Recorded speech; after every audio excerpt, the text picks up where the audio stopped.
ஏண்டா இப்படி எச்சியல் எடுக்கிறதுக்காக தான் அவங்க அப்பா அம்மா கூப்பிட்டு வந்து என் காலில் முடியாடா? நான் இங்கே ஸ்டெப் அப்னு ஒரு கம்பெனியில் அக்கௌண்ட்ஸில் வேலை பார்க்குறேன். ஆ, இது சும்மா பார்ட் டைமா. கல்யாணம் ஆயிடுச்சா? இப்போதைக்கு பிளான் இல்லை, ஆனால் எலிஜிபிள் பேச்சுலர் தான். பேச்சுலரா? அப்ப கல்யாணம் நடக்கல. கண்ணா சத்யா, இங்க வா.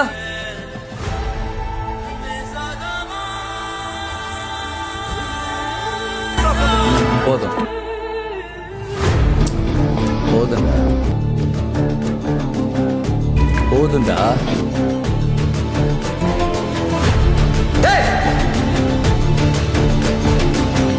போதும்னு சொல்றேன்ல. நானும் அதே தான் சொல்கிறேன். போதும். அப்படி என்ன கீழ்ச்சிட்டோன்னு உனக்கு இவ்வளோ ஏத்தம்? ஏமா இது என்ன லவ் மேரேஜா? இல்ல. அதான பார்த்தேன். உனக்குன்னு ஒரு அடையாளம் இல்லை. உங்க அப்பா அவரோட சேர் பக்கத்துல ஒரு சேர் போட்டு உன்னை உட்கார வச்சு அவரே ஒரு பொண்ணையும் பார்த்து கொடுத்துருக்கோம். கடைசி வரைக்கும் டேடியோட காசுலயே டம்பிள்ஸ் தூக்கிடுவில்ல? ஆமா, அது என்ன பேச்சுலர்னா உனக்கு அவ்வளோ சிரிப்பு? முன்னாடியே எல்லாத்தையும் பார்க்க போறோன்ற ஷாதி நக்கல். 30 வயசு தொட்ட உடனே பொண்ணு வீட்டில் ஜாதகம் ரிஜெக்ட் ஆகும், வேலைக்கு போனா அப்ளிகேஷன் ரிஜெக்ட் ஆகும்.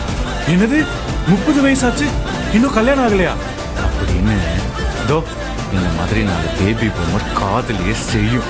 இது எல்லாத்தையும் தொடச்சு போட்டுட்டு தனக்குன்னு ஒரு குடும்பம் உருவாக்கிக்காம தான் குடும்பத்துக்காக ஒருத்தன் ஓடுறான் பாரு, அவன் பேச்சுலர்.